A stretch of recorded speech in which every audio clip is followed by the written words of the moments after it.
Hello community, I hope this video finds you well. For this week's video, I would like to speak again, but from a different angle, on the topic of spiritual forgiveness. I recorded a video back in December on spiritual forgiveness and gave one aspect of it, and how spiritual forgiveness, again, just to remember, is not about forgiving and forgetting. It's not about condoning another one's actions. It's not about agreeing with anyone's actions. It's not about convincing myself that somebody did not do me wrong. If I am hurt, I am hurt, and I must validate that. And to validate it in the terms for the purpose of giving myself permission to actually feel the hurt or to feel the frustration, and to allow my soma to experience the negative charged energy that is still causing my soma tension. Right? So in the last video, I spoke about how spiritual forgiveness, why is it so important? And I feel it's important because it allows me to free up the tension and the resistance inside of my own body, because I don't want to give the person who has done me wrong the power to take away my life force, because that's actually what's happening. If I am holding tension in my soma, I am suppressing my own life force. There is an energetic, emotional block, and it's keeping me from going forward in some aspect. It's keeping me from feeling positive. It's keeping me from feeling in the loving.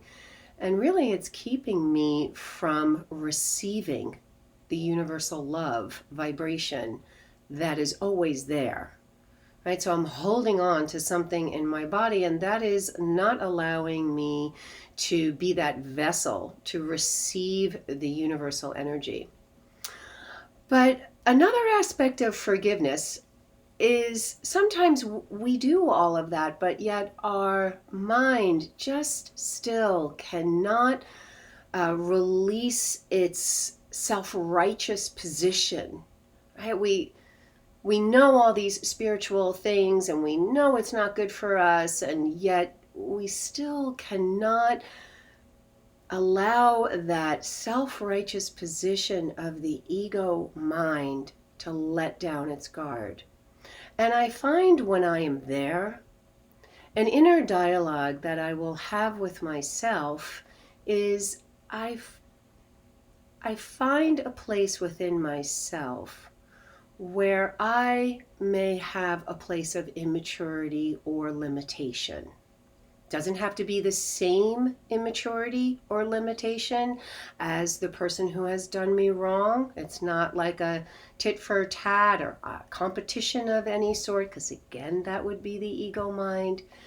It's really about acknowledging my own limitations and my own immaturities or places of darkness, and bringing a level of softness to that. Sometimes when we are being very self-righteous and we can't understand or at least soften inside our own bodies to have the compassion or the empathy for somebody else's limitations, it's very helpful to find those places within myself and to bring a level of understanding, compassion, and to just really understand how challenging and courageous it is just to be a human. And to truly embrace those places within ourself that we just wish were different. To really embrace, that's a sorrow, right? Something that I've always wanted but never was. That's a deep sorrow. That's not just a sadness. To really embrace that sorrow of my own limitation, or the sorrow around the limitation of my own programming.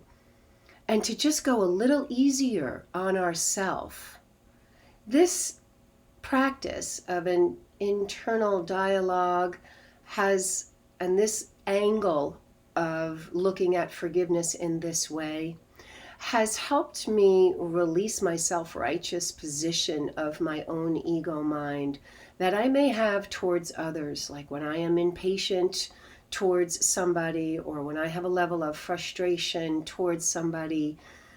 I think to myself, okay, well, I'm not perfect, right? Where within me can I bring a little level of softness to myself to try to understand and have empathy? And like I said, it doesn't have to be the same issue. And I'm not saying that we have to condone or agree, but that self-righteous position of the inner posture of the ego mind, when it is flaring up, it's uncomfortable and it is not healthy, and it is uncomfortable for us, for the one who is experiencing it. So how do we get back to the loving? That's always a question that I ask. How can I get back to the loving, positive vibration of being in an inner posture of just receiving the divine? And we all know when that ego resistance flares up and puts up its wall, and then we're in this inner posture of feeling alone in the world or feeling victimized. So I hope this helps, this angle on forgiveness. I'd love to hear your thoughts as always, and I'm wishing you a beautiful week. Thank you.